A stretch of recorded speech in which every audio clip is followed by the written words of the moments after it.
Hello, everyone. Welcome back to another episode of That's Insane with Aja. Today is a little impromptu. This is an unplanned video as we have had someone set themselves ablaze in front of the courthouse where Donald Trump is supposed to start trial. And it just so happens that this man did leave behind a manifesto. I have a lot of people saying that they cannot get access to it anymore. I downloaded the entire thing. It appears to be about 7 or 8 pages, so I'm gonna read it to you. We're gonna go through it, and before I get started, I posted a TikTok about this first, and some of the comments are really weird. You have people saying that this man, his name is Max Azzarello. I don't know how to say it. You have people saying all type of stuff about this man, that he was a conspiracy theorist, he's far left, no one cares. I care. As a conspiracy theorist, I think if someone sets themselves on fire and leaves a manifesto, we probably want to hear what they were saying, as that seemed like a dying act of courage, if you ask me. He could have just been a lunatic, but I try to refrain from calling people crazy, because 9 times out of 10, the people that you guys call crazy are not crazy. They just want to be heard. So, first of all, let's start with the title, which is I Have Set Myself on Fire Outside the Trump Trial. So apparently he wrote this way before, and he told people what he was going to do, and he had these pamphlets that he threw in the air that people claim has propaganda on them, but we'll never know because no one's ever going to tell us what's really on them. So like I said, I'm going to read them to you, what he left behind. And it says, "My name is Max, and I'm an investigative researcher who has set himself on fire outside of the Trump trial in Manhattan. This extreme act of protest is to draw attention to an urgent and important discovery." And this is what he says. He says, "We are victims of a totalitarian con, and our government, along with many of our allies, is about to hit us with an apocalyptic fascist world coup." Okay. He says, "These claims sound like fantastical conspiracy theories, but they are not." So it seems like he already knew what the media and the public were going to try to make it out as, which is very common. The first thing they always say is conspiracy, but how many conspiracies have been true lately? Let's keep going. He says, "They are proof of conspiracy. If you investigate this mountain of research, you will prove them too. If you learn a great deal about Ponzi schemes, you will discover that our life is a lie. If you follow this story in the links below, you will discover the rotten truth of post-truth America. You will learn the scariest and stupidest story in world history, and you will realize that we are all in a desperate state of emergency that requires your action. To my friends and family, witnesses, and first responders, I deeply apologize for inflicting this pain upon you, but I assure you it is a drop in the bucket compared to what our government intends to inflict. Because these words are true, this is an act of revolution." So from that first paragraph, I can already gain that he was desperate for someone to hear what he was trying to say. And he almost tried to make himself a martyr. As of now, people are saying he's alive. I don't think that's true. From the live reactions of him setting himself on fire and what people are saying happened to him, he could be alive in a medically induced coma. We don't know. Let's keep going. He says, "Last March, a billionaire named Peter Thiel started a bank run on Silicon Valley Bank. I knew enough about Thiel that I found this incredibly suspicious. My hunch was that this was intentional, though I couldn't fathom why. I began investigating online and quickly found cryptocurrency fingerprints all over it. The bank run occurred just days after Silvergate Bank, which catered almost exclusively to crypto companies. It collapsed. Meanwhile, several crypto leaders and cheerleaders were all over financial media warning of a regional banking crisis, and nobody in media was addressing the clear crypto connections." If I'm not mistaken, I'm going to look it up, but there was a man who was just on trial for a cryptocurrency scheme. A lawsuit. March 27, 2024, SEC scores big win in lawsuit against crypto exchange Coinbase. A judge ruled that the SEC claimed that the SEC claimed that the cryptocurrency exchange engaged in unrelated sales of securities could be heard by a jury at trial. So there's a crypto company that has been being sued since October. So there's some validity in what he's saying. But this is what he goes on to say. And these are the little bullet points that he leaves as the main points. It says cryptocurrency is our first planetary multi-trillion-dollar Ponzi scheme. And if you don't know what a Ponzi scheme is, think of cryptocurrency. You know how people were, or Forex, people were telling you to trade Forex and now those people are nowhere to be found? Pyramid scheme. Mary Kate kind of feels like a pyramid scheme. Things that are telling you to buy something and you really get nothing in return, but they make you believe something. They sell you a dream. Nevertheless, it says cryptocurrency is our first planetary multi-trillion-dollar Ponzi scheme. It is expressly created for this purpose by a laundry list of rich and powerful people out of Stanford / Silicon Valley and Harvard / Facebook. The March 2023 bank failures were all intentional. The banks were used to move out stolen Ponzi money. This signals that they are no longer dumping cash into the keep the cryptocurrency Ponzi afloat, and that it will soon go insolvent, as all Ponzi's must. When the Ponzi scheme goes insolvent, it will take down half the stock market with it. The perpetrators used their major companies to pipe into the blockchain so they could funnel money out from the crypto exchanges. This includes Google, Tesla, Apple, PayPal, Facebook, Disney, Walmart, Target, InBev, Zoom, and countless others.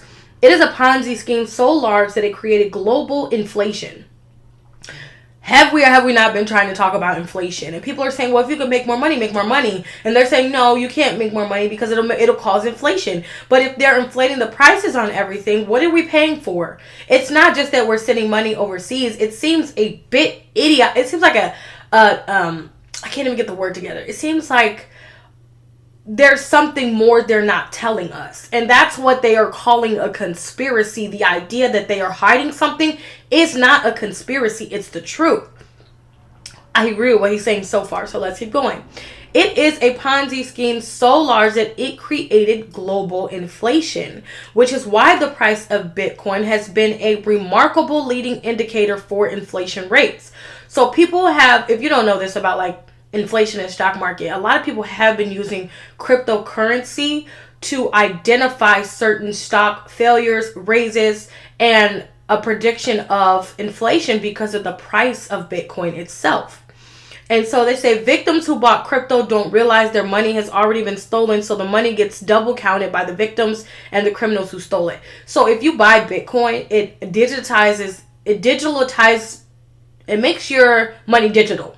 Right? You see that Bitcoin popped up on Cash Apps, and even in like local neighborhoods, I find in more poverty-stricken neighborhoods than anything, you have Bitcoin machines. Like I'm around a lot of areas that would be considered low income, but they still have these Bitcoin machines at gas stations and ATMs and currency exchanges that you can literally buy Bitcoin. But if you go into one of the richer neighborhoods like Valparaiso or any upper echelon, they don't have that.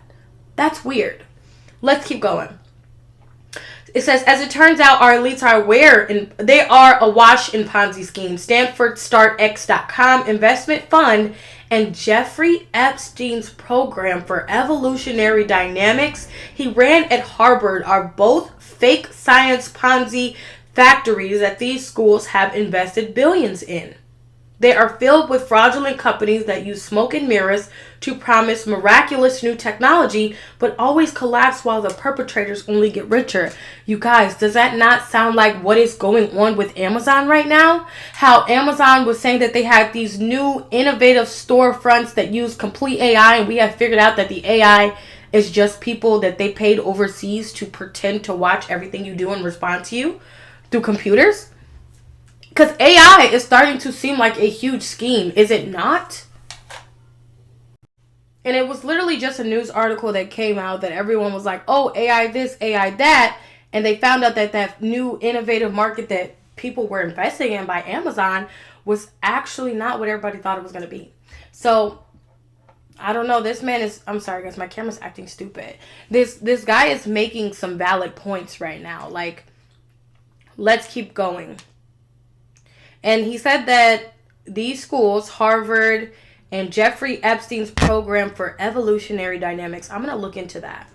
And they said they have invested billions. They are filled with fraudulent companies that use smoke and mirrors to promise miraculous new technology, but always collapse while the perpetrators only get richer. Funneling trillions of dollars in stolen cash through the stock market created the largest stock market anomaly in history. The stock chart signature of a Ponzi scheme is a massive increase, while they stack up cash and then a massive fall as they funnel out the stolen cash. The chart shape appeared in all companies listed below. In order to explain the massive anomaly, our criminal government unleashed COVID on the world and told us these were the stay-at-home stocks.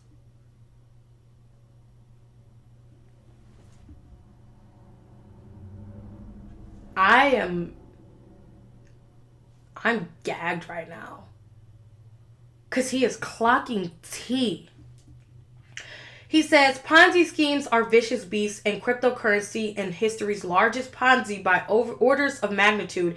It could best be described as an economic doomsday device initially made to shutter the world economy. The U.S. government is fully involved in the totalitarian con. To illustrate its bipartisan support, I'll note that clearly every participant of the Clinton Global Initiative has ties to cryptocurrency, while two of the biggest tech VCs who participated are Trump's associates Josh Kushner and Anthony Scaramucci. I don't know how to say that. Scaramucci. I don't know. It says, to better understand our form of government, I will point to you one of the most astonishing pieces of standalone evidence I found. Arkansas Governor Bill Clinton's 1988 DNC speech where he nominated Mike Dukakis for president against George H.W. Bush. The speech is a vile, mean-spirited roast of Dukakis that makes no sense whatsoever.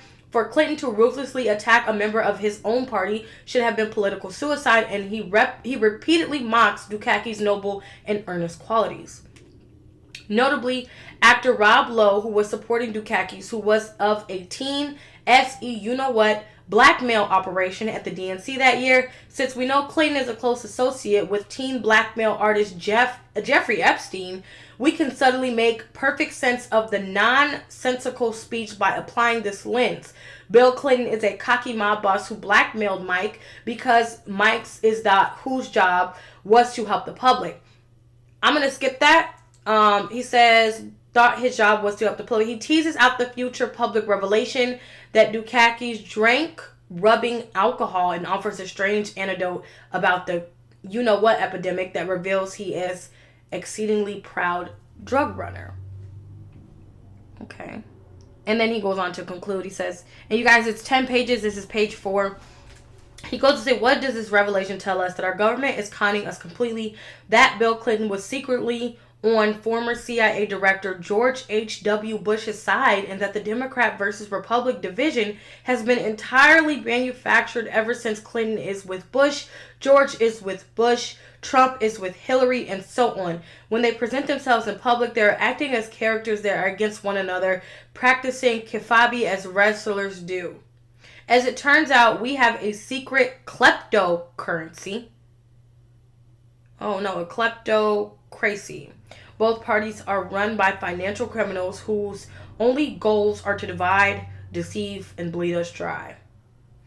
They divide the public against itself and blame the other party while everything gets worse and more expensive, and a handful of people take all the money. Since it's fully parasitic, a secret is an incredibly unstable form of government. Left it to its own devices, it can lead to fascism or failed state. One of the key findings of the research is that Howard University is one of the largest organizational crime fronts in history, which is how they churn out billionaires. It's a major hub of this sprawling criminal network. As it turns out, dozens of the writers of The Simpsons went to Harvard, so I asked myself the question, if The Simpsons served the interest in organized crime, how would it do so? So he then goes on, like, this is a lot, so I'm probably going to make another part to this video. I know you're like, oh, no one makes another part of a YouTube video. I want to make sure that we are digressing and going through this accordingly, you know, as it's coming, the information I'm reading to you. I don't want you to just hear blah, blah, blah, blah, blah. Okay? So basically, my interpretation of this entire thing is that there is truth, but he was so far into the rabbit hole that it can kind of get confused. And he was typing this while he was planning to set himself on fire. So it's a bit of it gets sporadic, but nevertheless, I 100% believe that Harvard could be a crime front.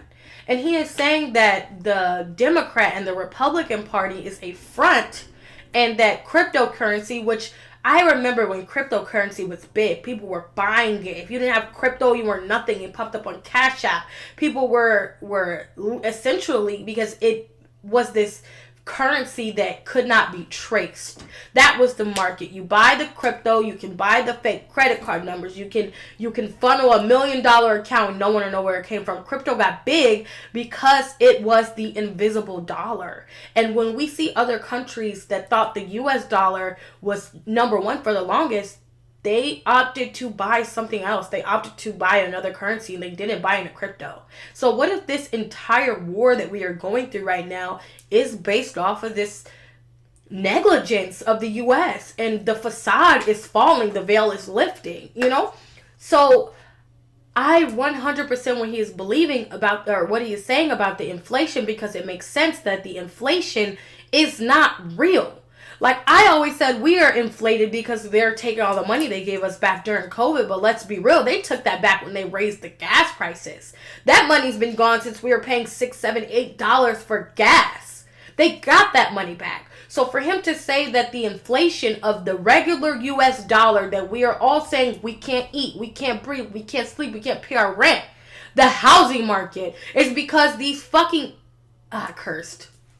I gotta cut that out. But because of these freaking idiots who have literally funneled all of our money, all of their money, into a Ponzi scheme. So I'm not going to take it and run with it, but I absolutely believe there is validity in what he is saying. So I'm going to finish reading this. I'm going to take my notes. I'm going to go over those organizations. He said something about a Jeffrey Epstein organization in Harvard. I'm going to look at their paper trails because the paper trails don't lie. So this is a whole new list of information. Thank you for coming on my impromptu That's Insane with Asha. I will see you guys next time. Loves, hugs, and kisses. Stay crazy, my friend, because this world is absolutely insane.